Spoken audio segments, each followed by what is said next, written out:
May nakilala ka na bang ganito? Tahimik lang. Hindi pa bida. Hindi siya yung unang nagsasalita. Pero pag pumasok siya sa kwarto, parang biglang bumabagal ang paligid.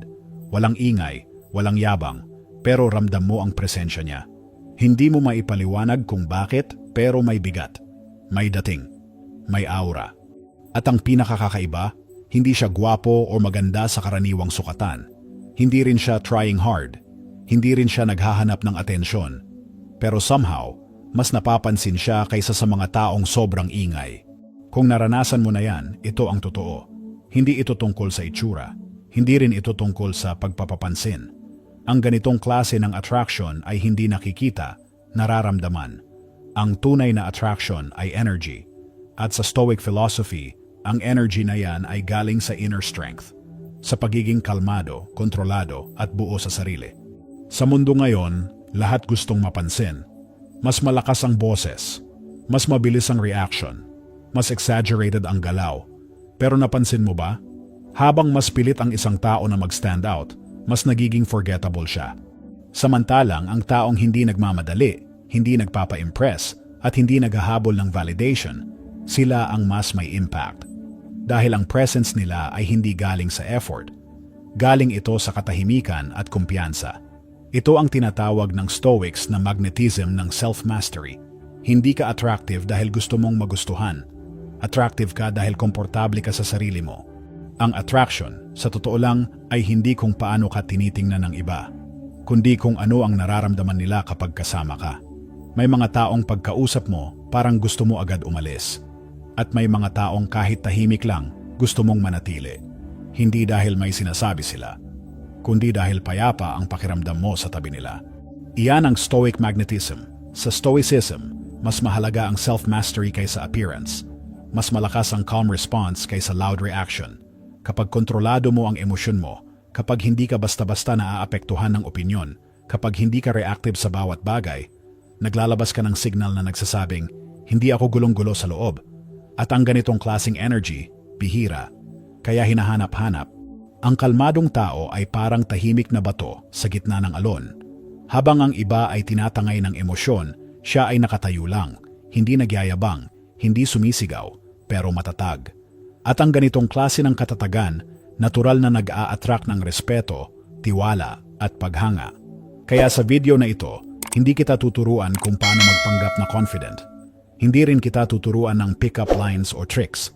Sa halip, tatalakayin natin ang 6 na Stoic habits na unti-unting huhubog ng inner strength mo. Hanggang sa dumating ka sa puntong hindi mo na kailangang magpa-impress dahil ang presensya mo na mismo ang nagsasalita.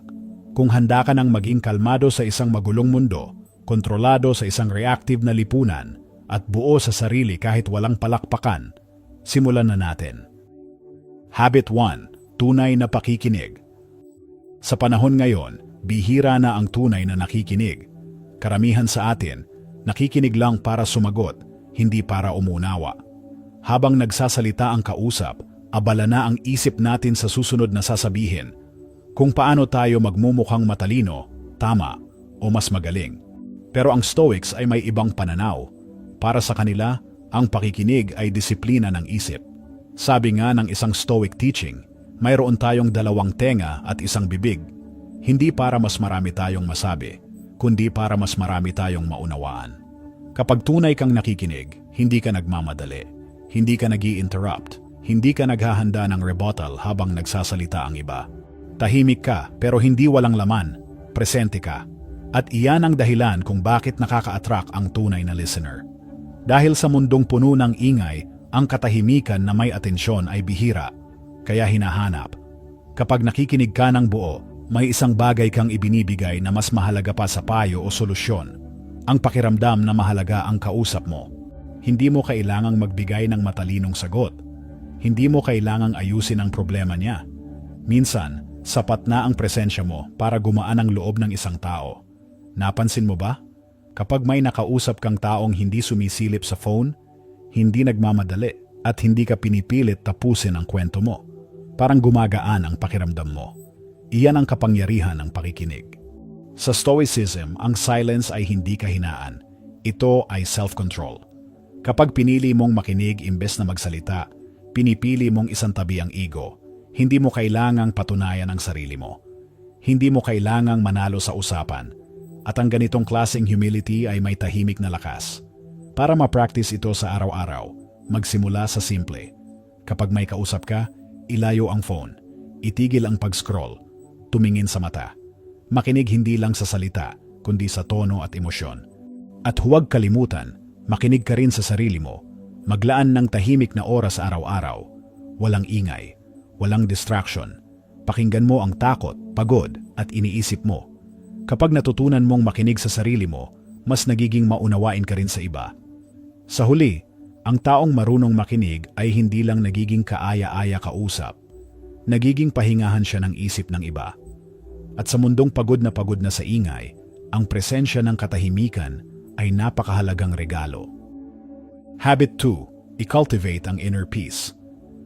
May kakaibang klase ng kapangyarihan ang taong kalmado kahit magulo ang paligid. Habang ang iba ay nagpapanik, nagrereklamo at nag-overreact, siya ay tahimik lang. Hindi manhid, kontrolado. At sa hindi mo namamalayan, mas pinakikinggan siya, mas nirerespeto, mas pinagkakatiwalaan. Iyan ang sikreto ng inner peace. Sa Stoic philosophy, ang kapayapaan ay hindi pag-iwas sa problema. Hindi ibig sabihin na wala kang pinagdadaanan. Ang ibig sabihin nito ay hindi ka dinadala ng emosyon mo kung saan-saan. Peace is not the absence of chaos. Peace is mastery over your reaction. Kapag kalmado ka sa gitna ng kaguluhan, may ipinapakita kang hindi kayang bilhin o ipakita sa salita, authority. Hindi authority na sumisigaw, kundi authority na tahimik pero ramdam. Isipin mo ito, kapag may krisis, sino ang mas sinusundan ng mga tao? Yung hysterical o yung kalmadong malinaw mag-isip? Natural na hinahanap ng tao ang may kontrol, lalo na sa magulong mundo. At totoo yan lalo na ngayon. Ang mundo natin ay mabilis, reactive, at maingay. Lahat may opinyon, lahat may reaction, lahat gustong sumagot agad. Pero ang Stoic ay hindi alipin ng bilis ng mundo. Observer muna bago responder. Hindi lahat ng bagay ay kailangang sagutin. Hindi lahat ng insulto ay kailangang patulan. Hindi lahat ng problema ay kailangang solusyonan ngayon. Isa sa pinakapundasyon ng Stoicism ay ito: kontrolin mo lang ang kaya mong kontrolin at bitawan ang hindi mo hawak.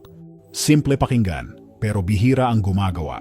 Sa tuwing may nangyayaring nakakainis o nakaka-trigger, subukan mong mag-pause, isang hinga, isang sandali ng katahimikan. Tanungin ang sarili, kontrolado ko ba ito? Kung oo, kumilos ka ng malinaw. Kung hindi, hayaan mo. Dahil ang pagkapit sa bagay na wala kang kontrol ay pinagmumula ng stress, galit at pagod. Ang inner peace ay isang practice, hindi personality. Hindi ka ipinanganak na kalmado, trinatrabaho ito araw-araw. Maglaan ka ng tahimik na oras araw-araw, kahit 5 minuto lang, walang cellphone, walang ingay, ikaw at ang hininga mo lang. Dito mo sinasanay ang isip mo na hindi laging may stimulus, na hindi lahat ay kailangang pansinin, na kaya mong maging buo kahit walang distraction. At kapag naging payapa ka sa loob, mapapansin mo ito. Mas komportable ang mga tao sa'yo. Mas bukas sila. Mas totoo. Dahil ang payapang tao ay nagiging emotional safe space. Hindi dahil may sinasabi siya, kundi dahil sa presensya niya, pwedeng huminga ang iba. At iyan ang klase ng attraction na hindi kailanman naluluma. Habit 3. Magsalita ng may laman. May mga taong isang salita pa lang, tahimik na ang buong kwarto. Hindi dahil malakas ang boses nila, kundi dahil may bigat ang sinasabi nila. At may kabaligtaran din, may mga taong non-stop magsalita pero walang nakikinig. Hindi dahil masama sila, kundi dahil walang direksyon ang salita. Sa Stoic philosophy, ang pananalita ay hindi basta paglabas ng opinyon. Ito ay responsibilidad. Itinuro ni Epictetus, manahimik ka o siguraduhin mong mas mahalaga ang sasabihin mo kaysa sa katahimikan. Malalim yan. Ibig sabihin, hindi lahat ng naiisip mo ay kailangang sabihin. Hindi lahat ng emosyon ay kailangang ilabas agad. At hindi lahat ng usapan ay kailangan mong salihan. Ang Stoic ay hindi nagsasalita para manalo ng argumento at lalong hindi para magpa-impress. Nagsasalita siya kapag may saysay, kapag may malinaw na layunin. Kapag alam mong kailan ka tatahimik at kailan ka magsasalita, nagpapakita ka ng self-control. At ang self-control ay dignidad. At ang dignidad, natural na nirerespeto. Napansin mo ba? Ang mga taong hinahangaan mo, kadalasan hindi sila madaldal. Pero kapag nagsalita sila, napapaisip ka. May epekto, may dating. Iyon ang kapangyarihan ng purposeful speech. Sa panahon ngayon, lahat nagmamadali magbigay ng opinyon. Lahat gustong mauna, lahat gustong may sabihin. Kaya kapag ikaw ang taong nag-iisip muna bago magsalita, automatic kang naiiba. Hindi ka nagsasalita para punuin ang katahimikan. Nagsasalita ka para magdagdag ng halaga. At tandaan mo ito, kung hindi tugma ang salita mo sa gawa mo, ramdam agad yan ng mga tao. Sabi nga ng Stoics, huwag mong ipagmalaki ang kalmado, ipakita mo ito sa paraan ng pamumuhay mo. Mas mabigat ang tahimik na halimbawa kaysa sa mahabang paliwanag. At huwag mo ring kalimutan, pinakamahalagang kausap mo ay ang sarili mo. Kung palagi mong kinakausap ang sarili mo ng may galit, panghuhusga at paghahambing, unti-unti kang pinapahina nito. Matutong magsalita sa sarili ng may linaw at respeto. Dahil kapag maayos ang inner dialogue mo, natural na magiging maayos din ang pananalita mo sa mundo. Ang taong nagsasalita ng may laman ay hindi kailangang sumigaw para pakinggan. Ang presensya niya pa lang, may bigat na. Kaya magsalita ka ng kaunti, pero siguraduhin mong may saysay. Dahil kapag ang salita mo ay galing sa tahimik at malinaw na isip, hindi ka lang pinakikinggan ng mga tao, nirerespeto ka nila. Habit 4. Harapin ang hirap ng may tapang. Walang taong dumadaan sa buhay na walang sugat. Lahat tayo, may pinagdadaanan, may kabiguan, may pagkawala, may panahong pakiramdam natin ay bumibigay na ang lahat. Ang kaibahan lang, hindi lahat pareho ang reaksyon sa hirap. May mga taong kapag nasaktan, nagiging mapait. May mga taong kapag nabigo, sumusuko. At may iilan, tahimik lang, pero mas lalong tumitibay. At sila ang pinakamagnetic. Sa Stoic philosophy, ang adversity ay hindi kaaway. Ito ay pagsasanay. Isinulat ni Marcus Aurelius, ang humaharang sa daan ang siyang nagiging daan. Ibig sabihin, ang mismong problema ang huhubog sa'yo kung hahayaan mo. Ang tunay na lakas ay hindi yung palaging masaya ka. Ito ay ang kakayahang manatiling maayos kahit nasasaktan. Makapagsalita ng mahinahon kahit galit ang loob. Makapili ng dignidad kahit may dahilan kang sumabog. Ang ganitong klase ng tao ay hindi pala sigaw. Hindi rin nagbubuhat ng bangko. Pero ramdam mo, may lalim. Ang Stoic ay hindi nagtataka, bakit nangyayari ito sa akin? Ang tanong niya ay, ano ang itinuturo nito sa akin? At doon nagbabago ang lahat.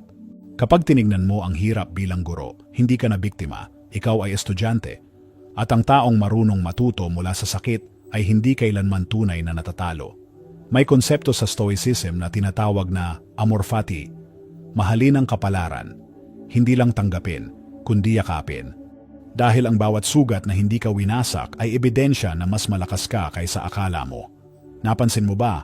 Ang mga taong pinagdaanan ang pinakamabigat na bagyo, sila rin ang pinakamahinahon, pinakamapagpasensya, pinakatotoo. Hindi dahil madali ang buhay nila, kundi dahil hindi nila tinakasan ang hirap. Ang taong may tapang sa gitna ng adversity ay hindi kailangang ipakita ang lakas niya. Makikita ito sa mata niya. Maririnig sa tono ng boses niya.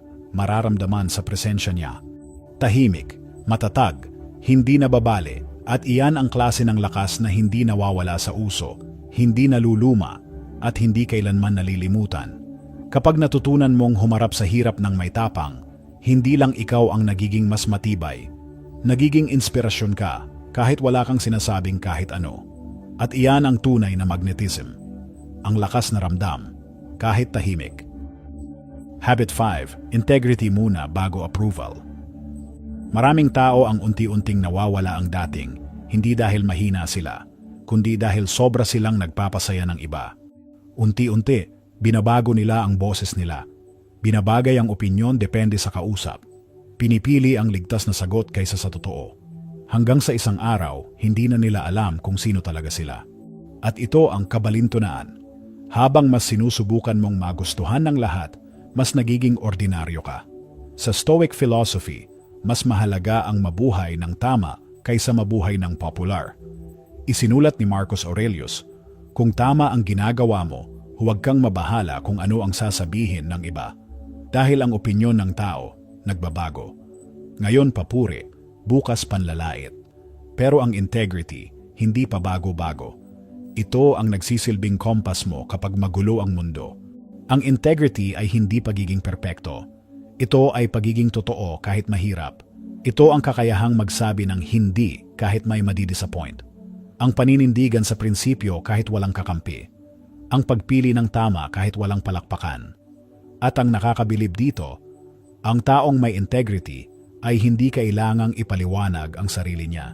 Makikita ito sa kilos niya, sa consistency ng desisyon niya, sa paraan ng pakikitungo niya sa kapwa. Maaaring may panahon sa buhay mo na sinubukan mong mag-adjust para tanggapin. Binawasan mo ang sarili mo para lang magkasya. Pero sa bandang huli, mapapansin mo, ang approval ng iba ay hindi nagbibigay ng tunay na kapayapaan. Dahil kapag ang halaga mo ay nakabase sa opinyon ng tao, habang buhay kang kakabahan. Sabi nga ni Seneca, walang taong magiging masaya kung alipin siya ng opinyon ng iba. Ang tunay na magnetic na tao ay hindi yung mahal ng lahat, kundi yung respetado dahil hindi nagkukunwari. Hindi siya nagbabago para lang pumasa. Hindi siya nagko-compromise para lang manatili. Pinipili niya ang tama kahit mag-isa. Oo, may mga aalis. May mga tatawag sa'yo na mahirap kausap. May mga hindi makakaintindi. Pero tandaan mo ito, mas mabuti ng pansamantalang mag-isa kaysa tuluyang mawala ang sarili mo. At ang mga taong mananatili sila hindi dahil sa pakitang tao, kundi dahil totoo ka. Sa paglipas ng panahon, mapapansin mo, ang integrity ay may tahimik na magnetism. Hindi ito sumisigaw, hindi humihingi ng atensyon, pero ramdam at nirerespeto. Kapag namuhay ka ayon sa sarili mong prinsipyo, hindi mo kailangang patunayan ang halaga mo. Ikaw mismo ang ebidensya. At iyan ang klase ng lakas na hindi kayang tapatan ng approval ng kahit sino. Habit 6. Focus sa growth, hindi sa perfection. Maraming tao ang nawawala ang kumpiyansa hindi dahil mahina sila, kundi dahil sobra silang naghahabol sa pagiging perpekto. Gusto nila, walang mali, walang sablay, walang pagkukulang. Pero habang mas pinipilit nilang maging perpekto, mas lalo silang napapagod, natatakot, at nagiging hindi totoo sa sarili. Sa Stoic philosophy, malinaw ang pananaw. Ang buhay ay training, hindi performance. Hindi ka nandito para magmukhang flawless. Nandito ka para matutong maging mas mahusay kaysa kahapon. Isinulat ni Marcus Aurelius, kung madapa ka, bumangon ka, at magpatuloy, iyan ang tagumpay. Para sa Stoics, ang pagkakamali ay hindi kahihiyan. Ito ay bahagi ng proseso. Tulad ng katawan na lumalakas lang pagkatapos ng sakit at pagod, ang isip ay tumitibay lang pagkatapos ng pagkabigo at pagkakamali. Napansin mo ba? Ang mga taong pinipilit na maging perpekto ay madalas may distansya, parang may pader. Parang hindi mo sila malapitan. Pero ang mga taong umaamin na may kulang sila, na nagkakamali rin, na patuloy pang nag-aaral, sila ang mas madaling mahalin at hangaan. Dahil totoo sila, ang tunay na magnetism ay hindi galing sa pagiging tama palagi, kundi sa pagiging handang matuto palagi. Ang taong nakafocus sa growth ay hindi natatakot magkamali, hindi ikinukumpara ang sarili sa iba, hindi nagmamadali sa progreso. Alam niya na ang pag-unlad ay hindi sprint, marathon ito. Kapag nagkamali siya, hindi niya sinasaktan ang sarili niya. Hindi niya sinasabing, wala akong kwenta. Sa halip, tinatanong niya, ano ang pwede kong ayusin? At iyan ang maturity. Ang Stoicism ay nagtuturo na ang kaligayahan ay hindi nanggagaling sa pagiging perpekto, kundi sa patuloy na pagpapatibay ng karakter. Kapag tinigil mo ang paghabol sa perpektong imahe, nagiging magaan ka, nagiging bukas, nagiging totoo, at doon ka nagiging attractive dahil lahat ng tao pagod na sa pagpapanggap. Kapag nakita ka nilang patuloy kang nag-i-improve, kahit mabagal, kahit tahimik, kahit walang papuri, nakakaramdam sila ng inspirasyon. Dahil pinapaalala mo sa kanila na hindi mo kailangang maging perpekto para maging mahalaga. Tanungin mo ang sarili mo araw-araw, hindi, perpekto na ba ako? Kundi, mas maayos ba ako kaysa kahapon? Kahit kaunting progreso lang, sapat na yon. Sa huli, ang pinakamagnetic na tao ay hindi yung nakaabot na sa dulo, kundi yung patuloy na naglalakad. may malinaw na mata, bukas na puso at isip na handang matuto. Dahil sa mundo ng Stoicism, hindi perpekto ang hinahangaan, kundi ang taong hindi sumusuko sa paglago. Bago tayo magtapos, balikan natin sandali ang 6 na Stoic habits na pinag-usapan natin. Una, tunay na pakikinig. Hindi ka sumisikat sa dami ng sinasabi mo, kundi sa lalim ng atensyon na binibigay mo. Ikalawa, inner peace. Sa gitna ng kaguluhan, ang kalmado ang may tunay na authority. Ikatlo, pagsasalita na may laman. Mas kaunti ang salita, mas mabigat ang dating kapag may intensyon. Ikaapat, tapang sa harap ng hirap. Hindi ka hinuhubog ng ginhawa, kundi ng mga pagsubok na pinili mong harapin ng may dignidad. Ikalima, integrity bago approval. Mas mahalaga ang respeto kaysa palakpakan. Mas mahalaga ang prinsipyo kaysa papuri. At ika-6, focus sa growth, hindi sa perfection. Hindi mo kailangang maging flawless, kailangan mo lang magpatuloy. Kapag pinagsama-sama mo ang 6 na ito, may mapapansin kang pagbabago. Hindi biglaan. Hindi maingay, pero ramdam. Hindi ka na naghahabol ng approval. Hindi ka na nag-a-adjust para lang magustuhan. Tahimik kang nagiging solid, buo sa loob, malinaw sa isip, at steady sa kilos. At doon nagsisimula ang tunay na magnetism. Hindi sa itsura, hindi sa salita, kundi sa self-mastery. Tulad ng paalala ng Stoic wisdom. Kapag nirerespeto mo ang sarili mo, susunod na lang ang mundo. Kung may isang bagay kang pwedeng piliin simula ngayon, ito ay ang paglago kaysa pagpapanggap. Kaya kung nakarelate ka sa video na ito, i-comment mo sa baba, I choose growth. Isang paalala sa sarili mo, na pinipili mo ang progreso kaysa perfeksyon, ang kapayapaan kaysa performance, at ang karakter kaysa kasikatan. Kung gusto mo ng content na hindi pampasikat, kundi pang karakter, i-like mo ang video, i-share sa taong kailangan nito, at mag-subscribe ka sa channel na ito. Dito, hindi tayo nagiging maingay para mapansin. Tahimik tayong tumitibay.